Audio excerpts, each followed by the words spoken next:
কি রান্না করছো মা? এই মটন রান্না করছি। কি কি দিলে মটনের? মটনে দিয়েছি তোমার গিয়ে তেজপাতা, জিরে, গরম মশলা, তারপরে দিলাম পেঁয়াজ। পেঁয়াজ লাল লাল করে ভেজে তারপরে দিলাম তোমার আদা, রসুন আর তোমার লঙ্কা বাটা দিয়ে এই কষাচ্ছি। কষানোর পরে এখন আমি এইটাকে কষানো হয়ে গেছে, দেখো এই মটনটাকে ছেড়ে দেবো। আমি মটনটাকে ছেড়ে দিলাম।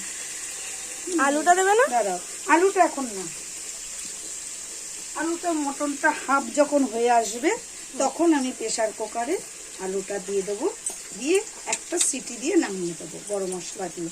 আচ্ছা, এই দেখো মটনটা দেখো, খুব সুন্দর মটন এনেছে, কিন্তু আজকে রানের মটন এনেছে, খুব সুন্দর মটনটা। ঠিক আছে, করো তাড়াতাড়ি, খিদে পেয়ে গেছে আমার। নিশ্চয়ই খাবে তো, দাঁড়াও এক্ষুনি হয়ে যাবে, সিটি দেবো তাহলে তো হয়ে যাবে।